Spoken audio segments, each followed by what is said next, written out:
Hello and welcome to Rathods IAS Academy. Today in this session, we are going to see very important articles that appear in our today's newspaper.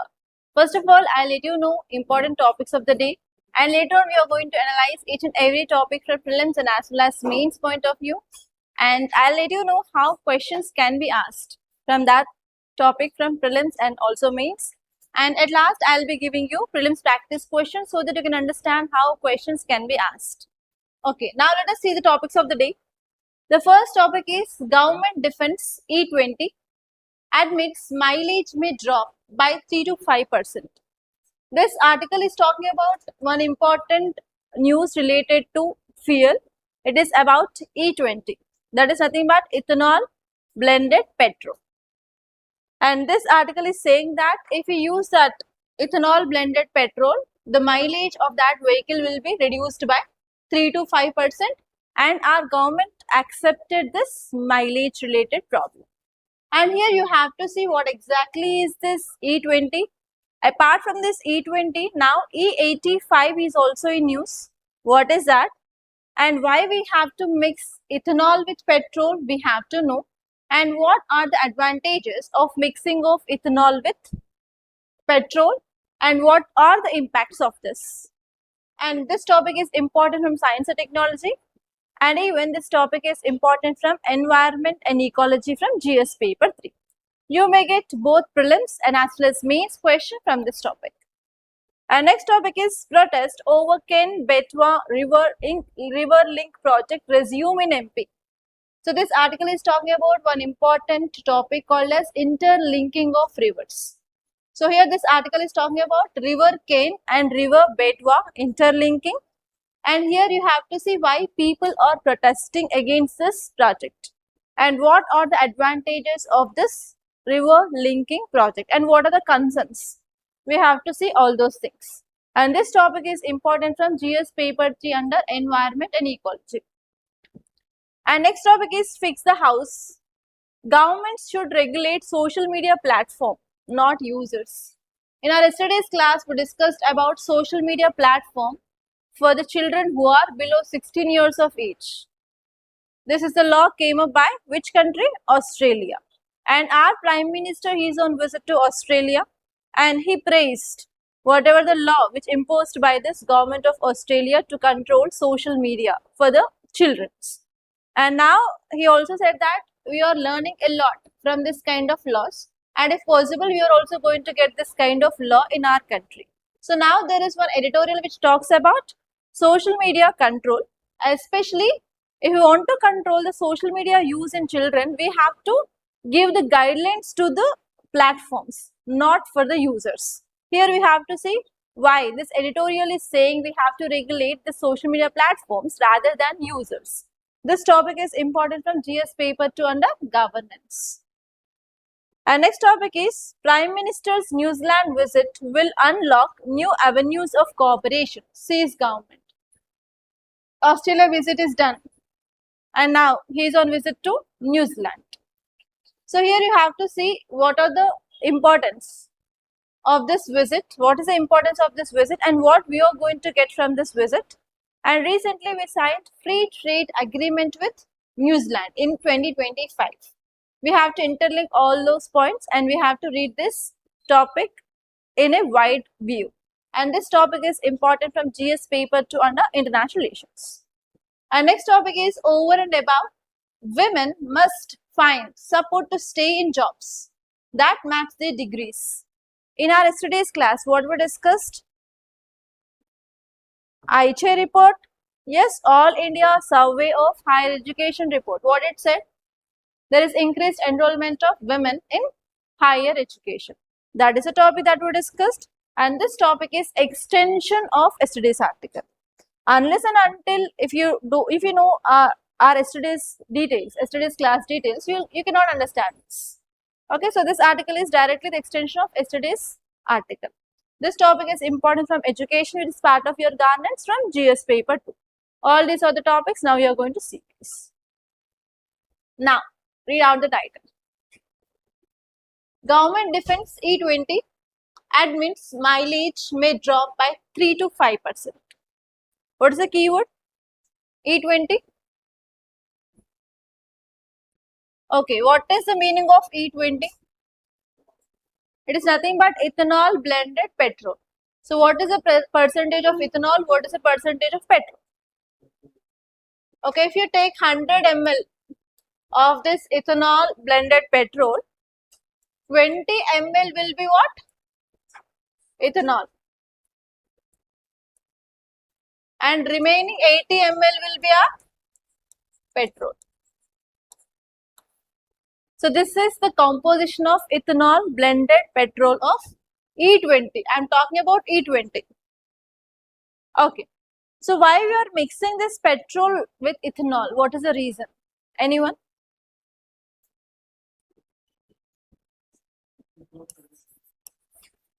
Yes, to curb pollution. How it can curb pollution?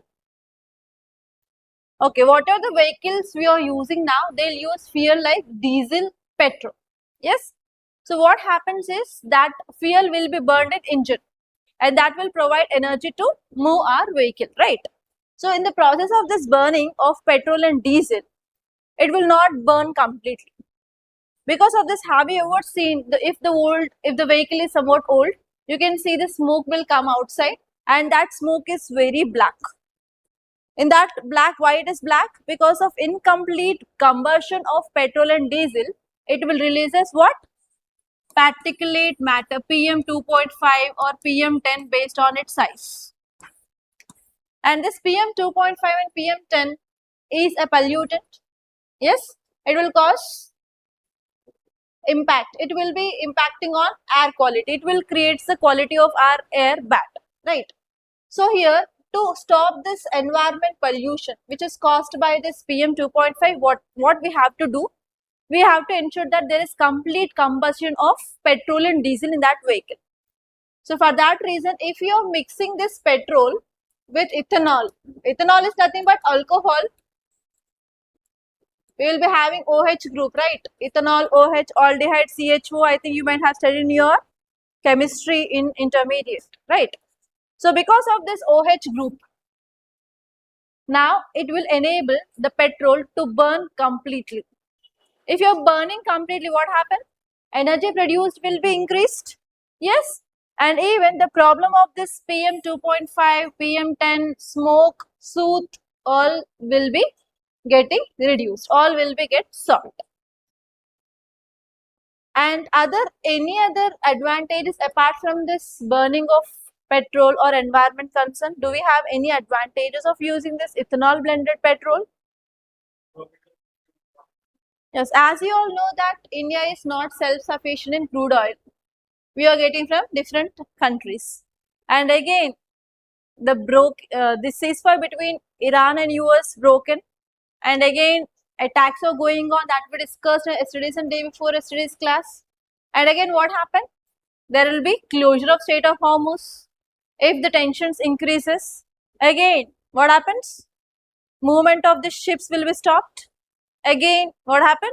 Crude oil crisis and gas crisis can happen in our country, right? So in this condition, what we have to do? We have to go for diversification of our supply chains. Rather than getting from this West Asia part, we have to go to other countries. From which country you are importing more? In the recent class, we discussed one article, Russia. From Russia, there is more than 40% of imports. But what is the problem with Russia? It is selling at a premium price, higher price. If we are getting that higher priced oil, is that sustainable for India? Again, oil price will increase, transportation price will increase, overall prices in market will be increased. That will lead to inflation, right? So here one alternative we have is we can mix 20 ml of ethanol with 80 ml of petrol so that we can decrease our dependency on other countries. Because we are not importing like thousands of barrels, we are importing lakhs and millions of barrels. It will make a huge difference if you are mixing 20% of our petrol with ethanol. Okay. So if you are importing less and if you are mixing that with our ethanol, so ethanol will be produced in our country only. So now again, now if you are blending this petrol with ethanol, there will be increased demand for what? Ethanol. Ethanol is an example of biofuel. Biofuel means nothing but it is produced by fermentation process of agriculture waste or like different types. We have different type 1, type 2, type 3 like that. We have different types of biofuels based on the raw material we are taking. That means it is from our agriculture. Can we increase the income of farmers? Yes. So we can also increase the income of farmers. Can we decrease the waste? So recently we discussed one article like whatever the agriculture, whatever the food we are producing, most of the times around 40% of our food will get wasted. And recently because of heavy rains in Karnataka, the tomato farmers, they face huge losses and they dump tomatoes in nearby lakes. So those are the images that you can see in the news also. If you're taking that kind of rotten related food material and if you are fermenting and if you are producing ethanol, can we reduce the wastage or not? Yes. So in that way, we are going to have lots of advantages of blending of ethanol with petrol. From environment point of view, we have advantage and we can improve the quality of air and we can go for complete combustion. We can increase the fuel efficiency. And next one is we can increase the farmers' income. We can decrease our imports. We can save our foreign currency. We can maintain prices in our market. So all these are advantages, but we have negatives. What are those negatives?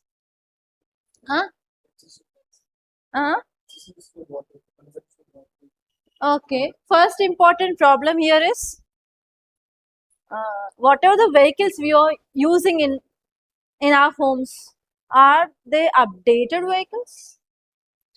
Will this petrol blended ethanol will works in them? We need separate vehicles called as, please make a note, fuel flex. Fuel flex vehicles. And government is working on that fuel flex vehicles. Okay, that is a one important problem. Because of that, what happened? If you are using this 20% blended ethanol with petrol in our present vehicles, obviously what happened? There will be decreased mileage. If you are using that same fuel in this fuel flex vehicles, we can increase the mileage. Read out the title now. What exactly is saying? Government defends E20. Government is saying that yes, E20 is good in the present situation, and government is accepting that there is decreased mileage of 3 to 5%. Why? Because what are the present vehicles are there now? They will not completely using this ethanol blended petrol. Because of this, the mileage will be low by 3 to 5%.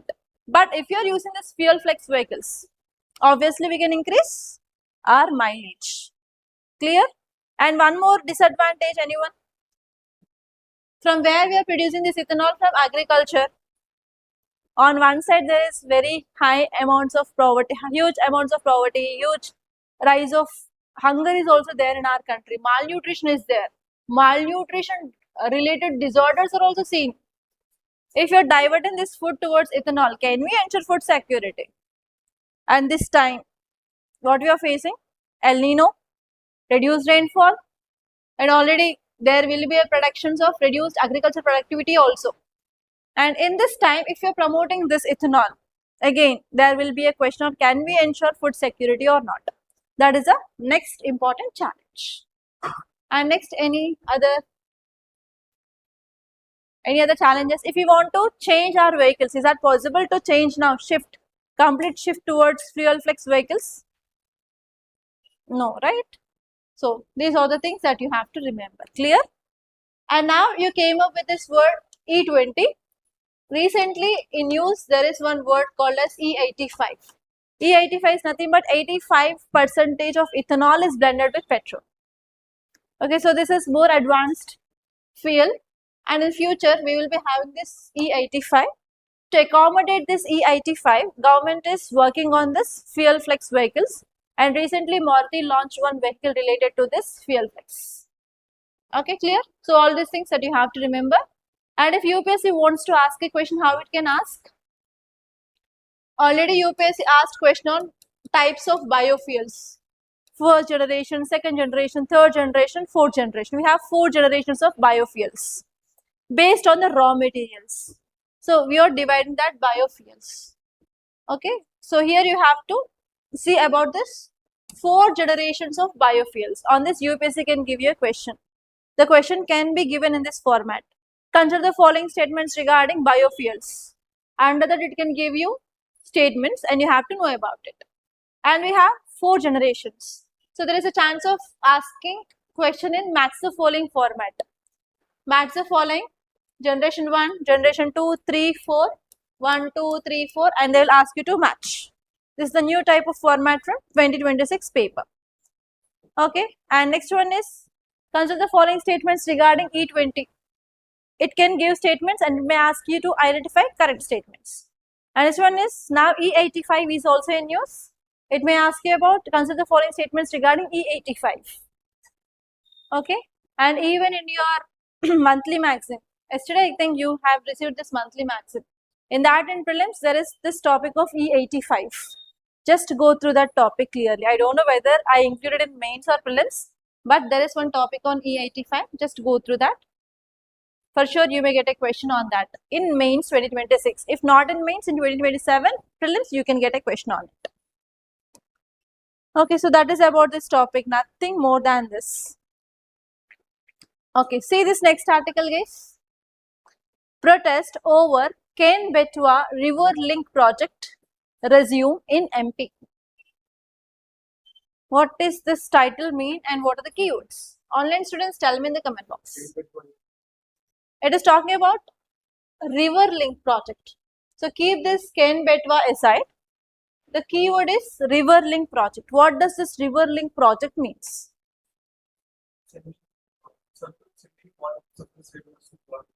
Okay, now let us see about the river system in our country. How many types of river systems do we have? 2 types. What are they? So here we have Himalayas. This is peninsula part. Peninsula is nothing but the land which is covered by water on 3 sides. It's called as peninsula, right? So from Himalayas, many rivers will originate and those rivers are called as Himalayan river system. The major river systems are, first one is Indus, second one is Ganga, third one is Brahmaputra. So these are the 3 rivers and we have different tributaries for that 3 rivers. And remember, keep this thing in your mind, every year one of these 3 river system will be there in your paper.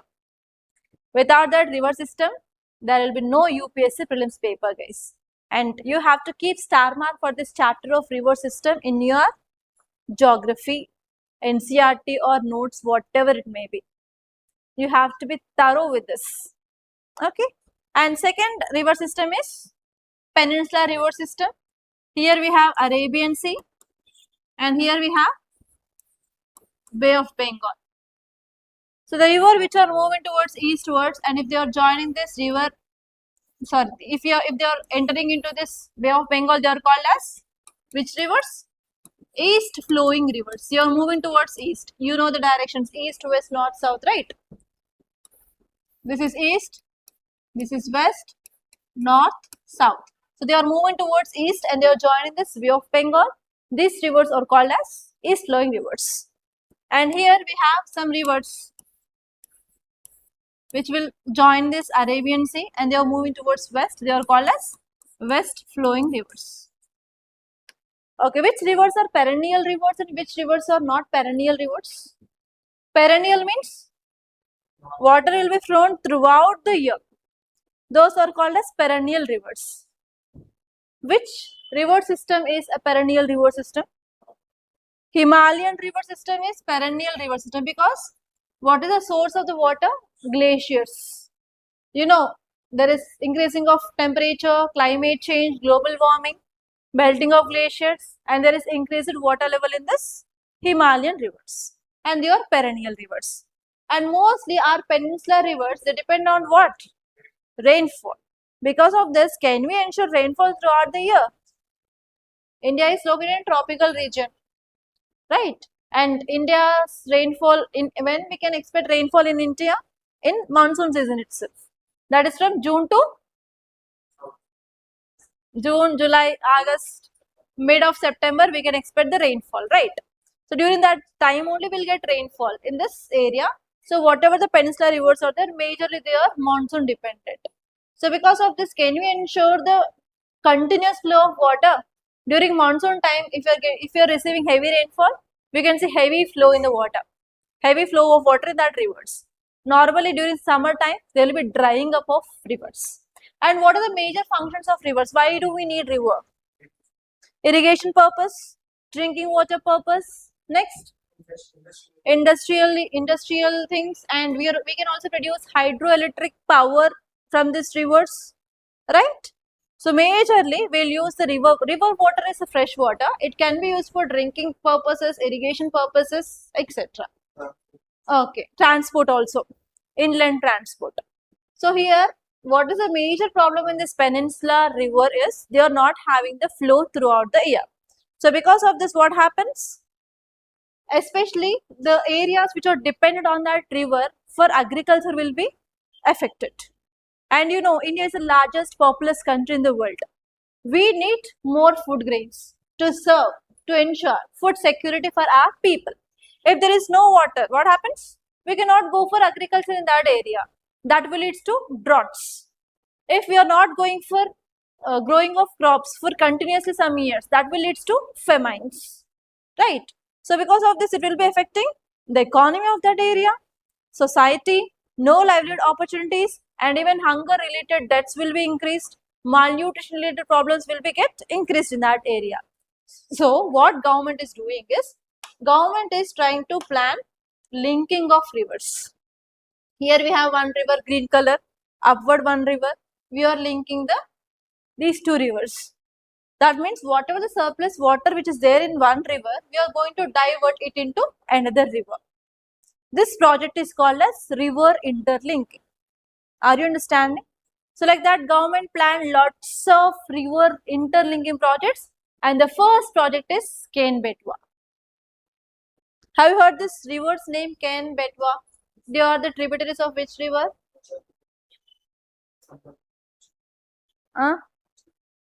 Think once. Which is a major river? Ganga?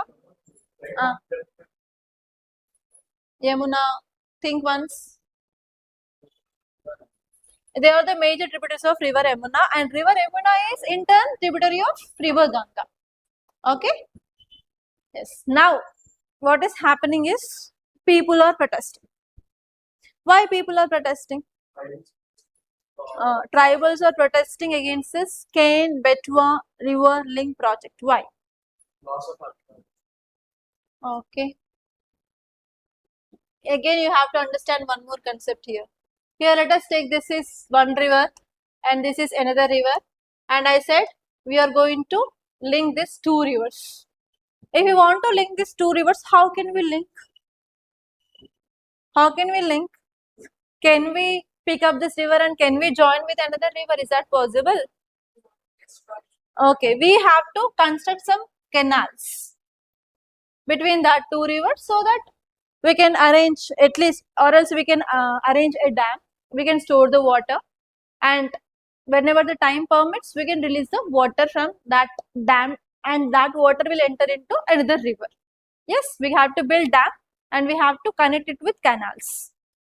Okay, have you ever seen building of dam? How we have to build a dam? There will be gates, and entirely this so and so area will be filled by water.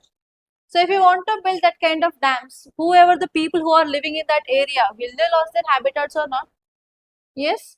So here, because of this Ken-Betwa project, the people in this area, they are going to lose their habitat, especially they are tribals.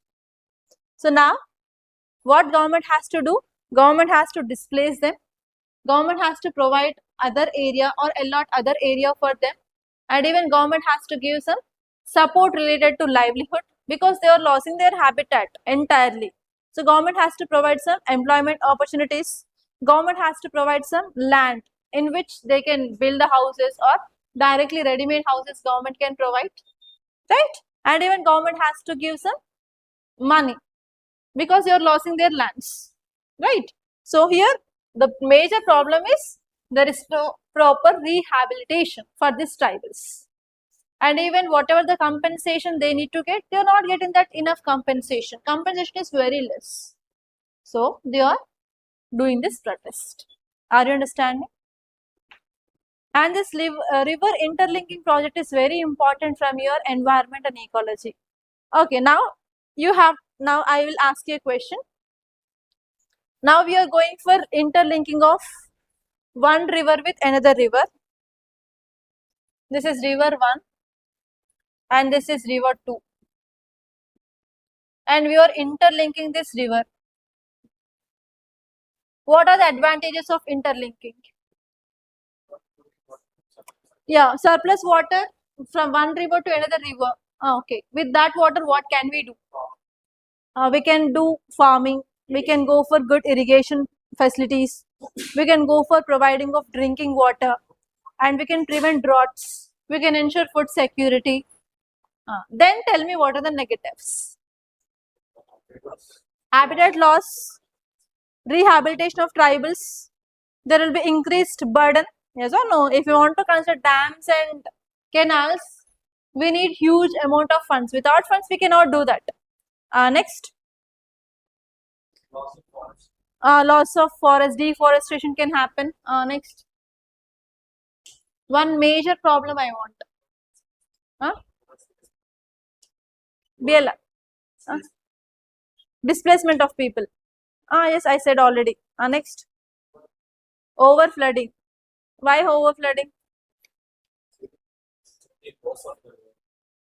Changing course of river may not happen in peninsular part. It happens in Himalayan region. Peninsula we have good rock system, very hard rocks.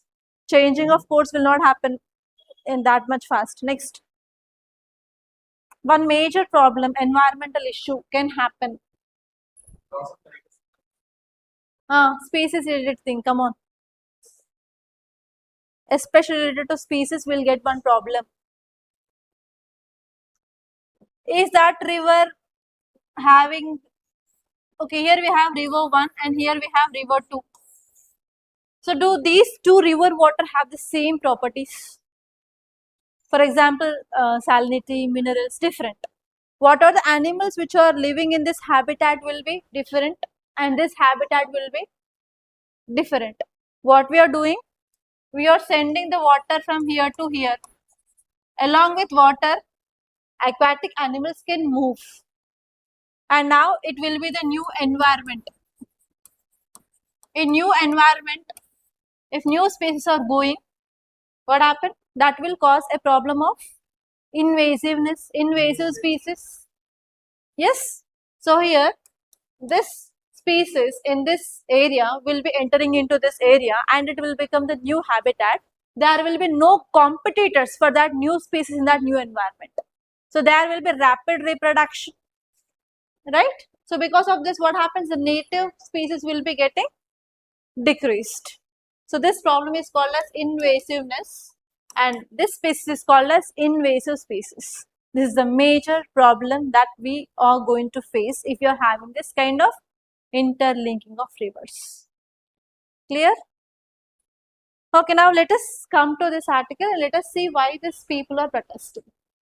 Okay, residents of several villages, mostly tribals, who are allegedly being impacted by this Ken-Betwa river linking project, they again started protest or agitation. Okay, so here I said about what this project is about, and after once this project is done, they are going to provide irrigation facilities for around 10 lakhs hectares of area, and this project will help to provide drinking water for around 62 lakh people, and even they are going to provide hydropower. Okay, they will also generate this hydroelectricity as well. And why they are doing this protest? The major reason is inadequate rehabilitation and compensation. They are not getting proper compensation and even they are not getting the proper area. Government is not giving proper location to stay. And next one is there is no proper transparency regarding this compensation, when they will get. The family will be getting how much amount of money. So how much amount of area of a tribal family is taken by the government. So all those records are not there properly. They are not displayed in any website. So that is the one problem. And next one is many a times there will be broken promises, and these tribals are like vulnerable and they are excluded. So these are the problems for this they are protesting. Okay. And if you see some facts regarding this Ken River, it originates from northwest slopes of Kaimur Hills. Very important. Ken River originates from Kaimur Hills, which is located in Madhya Pradesh. And this river merges with Yamuna at Chilla village, Fatehpur in UP. And you have to remember some other important tributaries of this Ken River. The important tributaries of Ken River are Bawas, Devar, Kait, Bain, Cobra. So UPSC may ask question on this also. There is no choice. UPSC is highly unpredictable. We don't know from where the question will be given. And yesterday, how was the paper polity? Nice. Paper, polity paper. How was the paper yesterday? And I included even 2026 new format of questions. Actually, in your daily polity test, sir didn't include that type of question. But I included around 4 questions, I guess. And I want to make you to practice this new format of questions also. Okay? So you have to practice that kind of questions, and only you will be not getting surprised in the final exam. This time you will get that kind of questions, minimum 15 questions, mark my words. Okay. See the next. That is about Betwa River. Betwa River originates from Vindhya ranges, from MP itself. And there are other tributaries of this Betwa. Okay, see this next article, guys. Prime Minister's New Zealand visit will unlock new avenues of cooperation, says government. You know, our Prime Minister is on 3 countries visit. Which are those countries? Indonesia, Australia. Next one is New Zealand. We discussed about Australia visit, we discussed about Indonesia, and now we have to see about this New Zealand. First of all, tell me, where is this New Zealand located?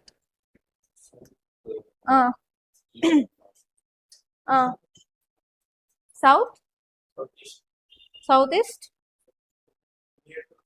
Near to? Near to? Okay, it is a part of Indo-Pacific area or not? Yes. That means why we are having this kind of visits to these countries which are sharing boundary with Indo-Pacific. Australia is sharing, Indonesia is sharing, and New Zealand is also sharing. Why we are having the visit to these countries which are sharing boundary with Indo-Pacific region? Maritime security. Why maritime security we have to ensure now? Because of West Asian crisis. Yes, because of West Asian crisis, what is happening? Closure of Strait of Hormuz. There is a risk of movement of ships in this Indian Ocean region, and we need to have diversification of our supply chains. If you want to get crude oil from any other country, what is the important route? Waterways. Yes, for that reason, we need to ensure proper trade, rule-based order, free and fair trade routes, navigation. For that reason, our Prime Minister is visiting countries which are sharing boundary with Indo-Pacific region. Okay, clear? So now let us see this article clearly. Our Prime Minister is on visit to New Zealand, and this marks the conclusion of 3-nation tour. Earlier he visited Indonesia, next Australia, and now New Zealand. The importance of this visit is, after 40 years, Indian Prime Minister visited this New Zealand. Okay, and recently in April 2026 we signed free trade agreement with New Zealand. What is this free trade agreement? There will be no tariffs, import duty or export duty if we sign this kind of free trade agreements. So because of this, what happened? We can have access to international market. We can export more to these countries so that the production will be increased in our country, and we can get foreign country currency so that we can maintain forex reserves. Yes, if you are increasing production, we can increase more and more employment opportunities in our country. Obviously, that will contribute to our GDP. If GDP is increasing, we can achieve our target of largest economy, third largest economy we can achieve, and next one is 5 trillion economy, and even Viksit Bharat by 2047. So for that all reasons, we need to sign this kind of free trade agreements with different countries. Okay. And what are the key areas we are going to have improved? We are going to have improved cooperation here is first one is trade and economic engagement. So in this meet, leaders of two countries or both the sides, they will be talking about how to improve the trade, how to improve commercial ties, and they will be also talking about market access, and they will be also including more and more goods as part of this free trade agreement which had been signed. And next, expected cooperation in this field of defense and maritime security. As you know, New Zealand is also sharing boundary with this Indo-Pacific region. So if you are having agreement between India and New Zealand can share the information related to movement of ships, which country is present in that area, so which country ships are moving. So like that we will be getting information.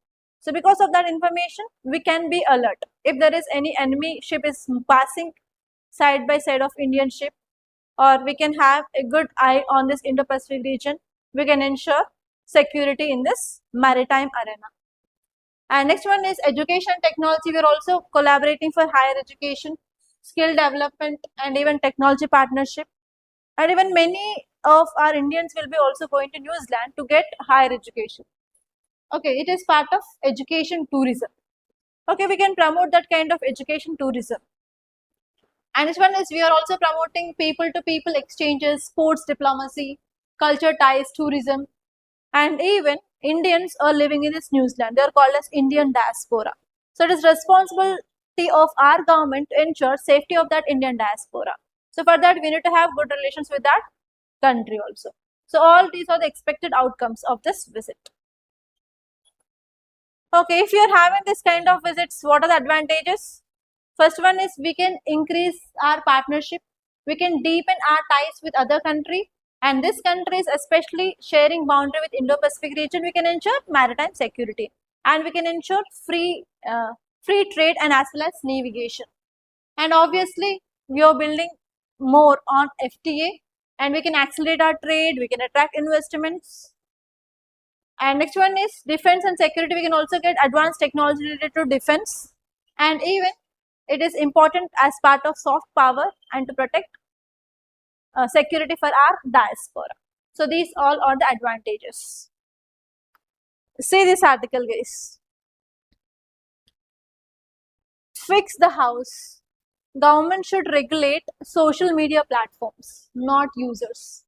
Read out the title and tell what exactly this article is talking about. Online students, tell me in the comment box. Come on guys, you can do it. What we discussed in last class? Australia came up with one act in 2024 and it got implemented from December 2025 onwards.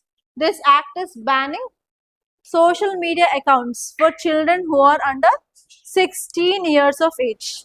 In the similar lines, different countries also came up with banning of social media for children. Which are those countries? France recently proposed a bill. Next one is Indonesia. Turn your pages. You can see that. Karnataka and AP are also coming with that same lines of ban of social media for children. Because of this article is in news. Yesterday we discussed about Australia ban of social media under 16 years. And yesterday I also gave you the note of which countries came up with this kind of laws on the similar lines. And in India also, we have two states, Karnataka and AP also came up with this kind of similar lines.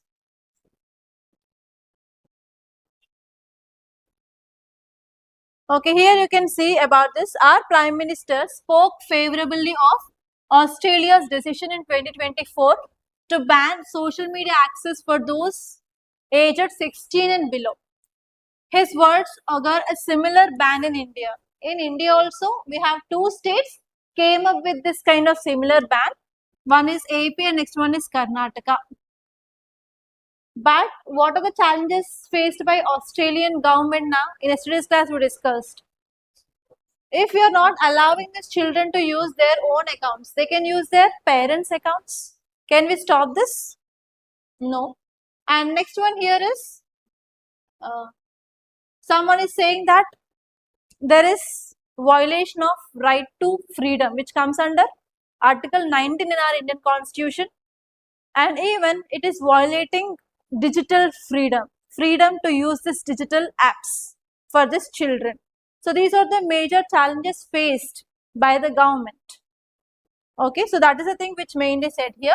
Because of this challenge, we should not restrict the users. We have to restrict the platforms. That is this idea. So this article is saying that because of that kind of laws, if we are banning the social media platforms, children can use their parents' accounts. Obviously, mobile phone is, if parent is having a mobile phone, most of the time that mobile phone will be there in the hands of the children. Even in my case also, if I use my office phone, I have only office phone. If I go to my home, that phone will be not in my hands. It will be with my kids. Whenever the phone rings, they will come and they'll give the phone. That's it. So in the same way, just my 3-year-old kids are doing that. What about the 7 years, 8 years, 10 years, 11 years, 12 years? And especially if the children are entering into this teenage, we cannot control them in the teenage. At the childhood, at least we can shout on them. In teenage, we cannot shout on them even. There's a problem or a hurdle faced by these parents. Okay, that is a one challenge. And next one is digital freedom is getting curtailed, and right to life and personal liberty will be getting curtailed, and right to freedom, Article 19, will be getting curtailed. So because of this article is saying that to fix this problem, to fix the house, to fix this problem, government should regulate social media platforms rather than these users. So what are the social media platforms we have? Facebook, Twitter, Insta, WhatsApp, Telegram, whatever it may be. So we have to give clear-cut guidelines to these platforms rather than imposing the restrictions on users. Now let us see why this article is saying that. Okay, why we need to regulate the platforms, not users? The first one is age-based bans are difficult to enforce and may not deliver the intent mental health benefits. So here why we impose the social media ban? To improve the mental health of the children. Children are facing anxiety, depression, they are facing loneliness. Sometimes they will be having this kind of negative things like cyberbullying, hacking, etc. So because of this, they will be having impact on their mental health. So if you are having this age-based ban, sometimes we will not get the intended benefits because they have other alternatives. If not Insta, if not WhatsApp, tomorrow there may be a new social media platform. So earlier, people used to use only Facebook. After that, WhatsApp. And now using Insta. We don't know next what it will come. Right? So how many kinds of platforms it may come, we don't know. So rather than limiting our users, we have to limit the number of platforms. That is the thing which mainly said. And next one is Australia's 2024 ban on social media for under 16 is described as a natural experiment with no clear real-world precedent. So yes, they implemented good in Australia. Can we implement the same thing? Can we get the same kind of result in India? For sure, no. Yes, because the government, the working, everything will be different in Australia compared to that of India. In India, we have lots of loopholes that you are studying in polity also, right? And next one is researchers are saying that around 85% of 12 to 16-year-olds in Australia still use social media platforms despite of ban. They are using their parent. In that strict country, only 85% of children are using. Then what about India?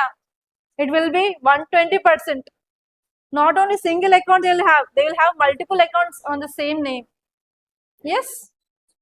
And next one is the editorial also giving a warn that if you're going this kind of bans without stronger evidence, then what happened? That can create the parallel governments. Earlier, Government came up with banning of alcohol, especially AP guys might know about this. Banning of alcohol. What happened? Banning of tobacco. What happened? And recently Nepal, you can take that ban of social media that led to removing of government only in Nepal. What happens in India? Again, they are saying that rather than imposing restrictions on users, you have to restrict these platforms. And next one is instead of controlling entry, we have to focus on platform design, and this platform design need to be made safer. Like if there is any unlawful content or harmful content or adult content, if that is circulating, that platform has to take responsibility to remove that as soon as possible. And they have to identify who is uploading that and they can punish them. So recently we have one portal called a Sahyog portal. Can you recall that articles? Government is using the Sahyog portal and government is giving guidelines to the social media platforms to remove this adult content, pornographic content, and it wants to make the social media secure to ensure right to privacy, everything. It's gone into space, right? I think 2 months ago we discussed that Sahyog portal before our prelims exam. No idea. Just revise your current affairs, will come across that. I think in the month of May, I guess. Okay, and this editorial is also giving or suggesting some alternatives. The first one is we have to adopt a stronger duty of care on platforms. And this one is we have to include digital literacy. You know this digital literacy?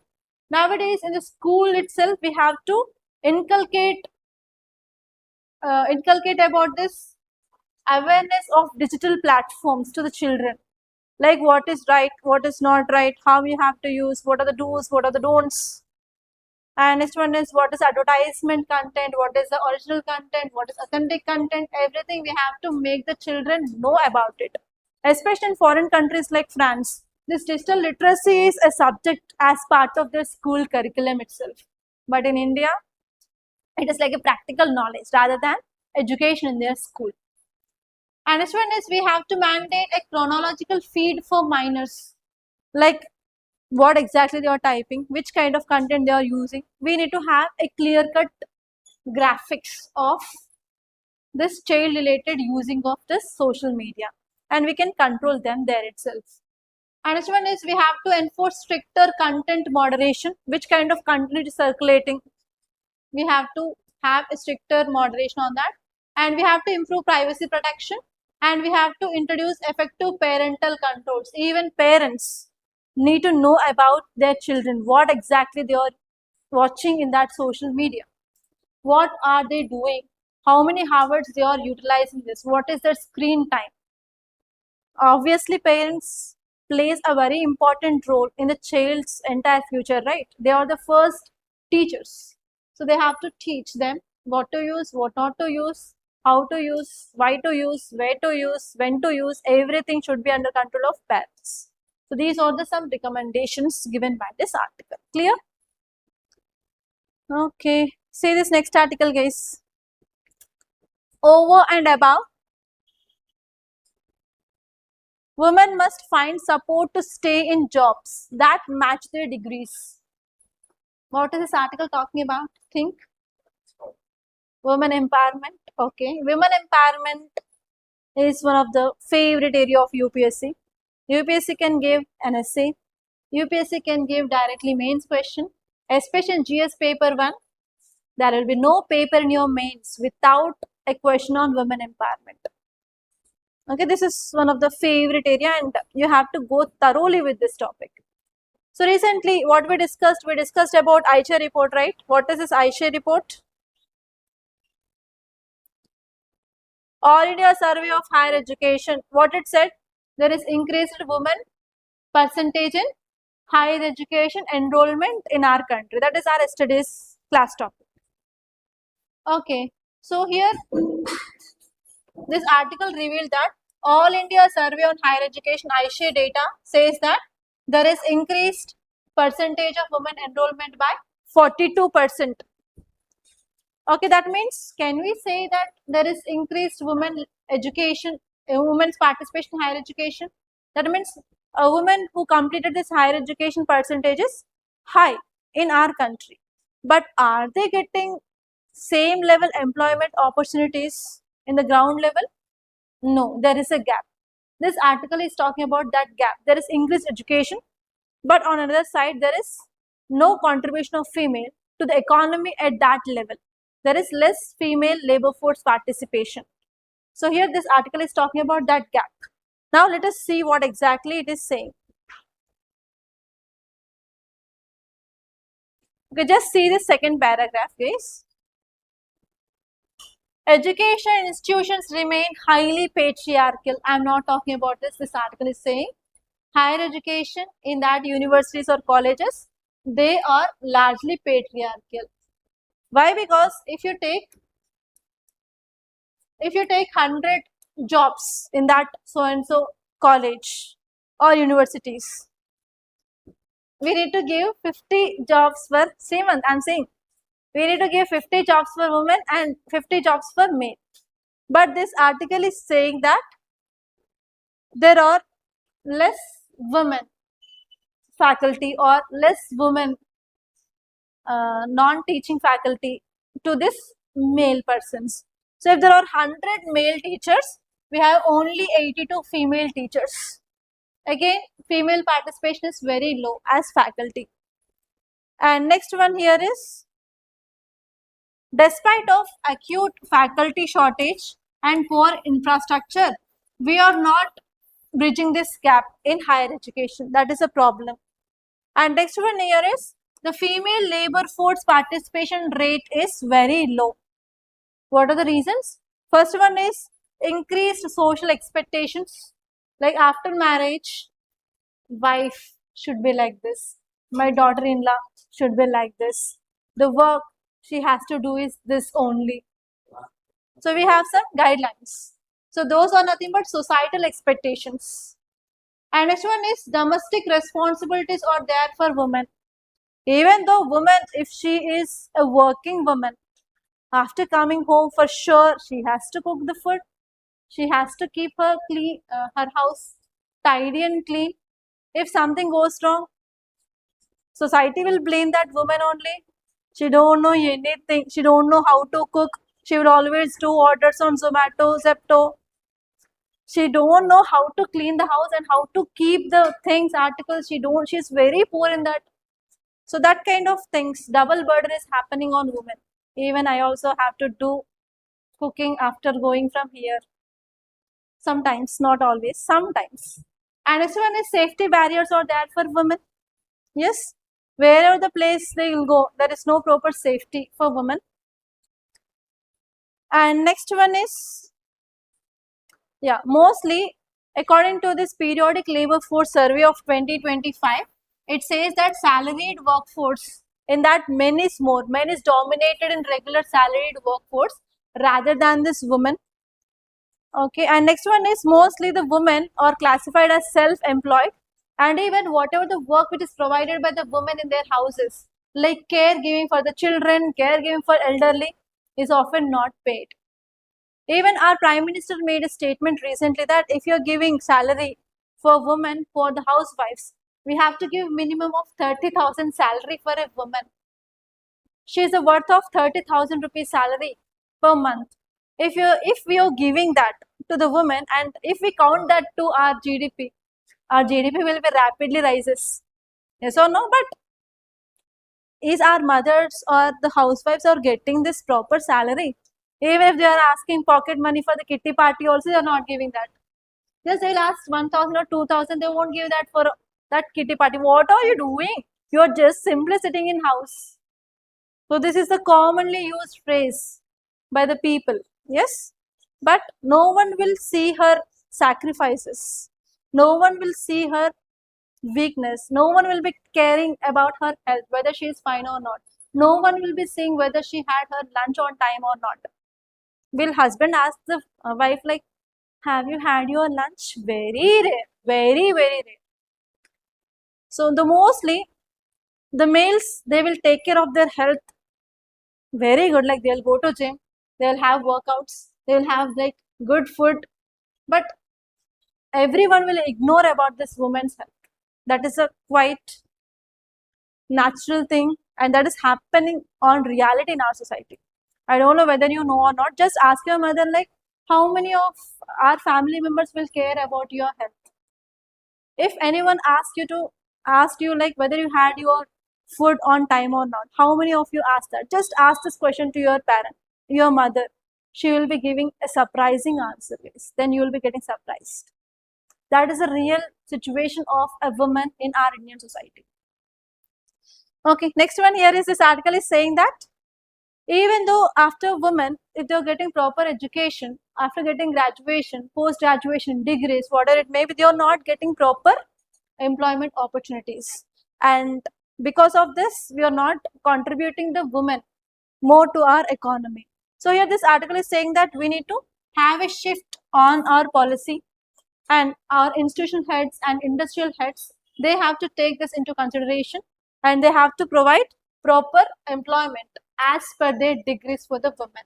There should not be like a discrimination based on the women. And even in IT companies also, what will happen here is, if there is one job, if male and women have the same qualification, if they are having the equal level, who will be selected? Male will be selected. Why? Because if a woman after marriage, next stage is pregnancy. In that pregnancy, they will be applying for maternal leave. For that, they have to pay some amount, paid employment they have to give.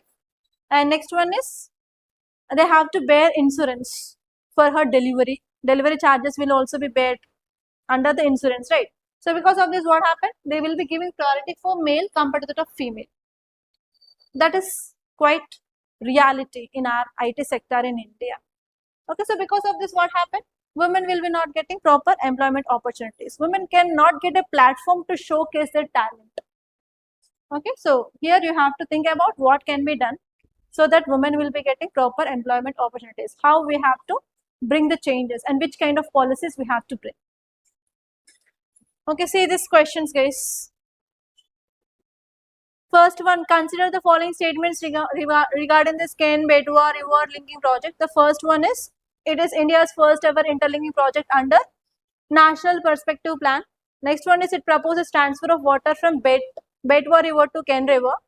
Both Ken and Betwa River are tributaries of Yamuna River. Which of the above statements are correct? Option B. Why B? It is Ken-Betwa. From Ken, we are sending it to Betwa. Okay, they interchange here, Betwa to Ken. Are you understand? So the second statement is incorrect. So answer is 1 and 3. See this next question, guys. With reference to E20 fuel, consider the following statements. E20 is a blend containing 20% of ethanol and 80% of petrol. Second one is, ethanol used in India is primarily produced from sugarcane and food grains. Third one is, E20 fuel can be used in every petrol vehicle without any modification. Option A. So we have to do modification. For that reason only we are coming up with fuel flex vehicles. So answer is 1 and 2. Option A is right answer. Clear? These are the important topics that appeared in our today's newspaper. By this I'm concluding.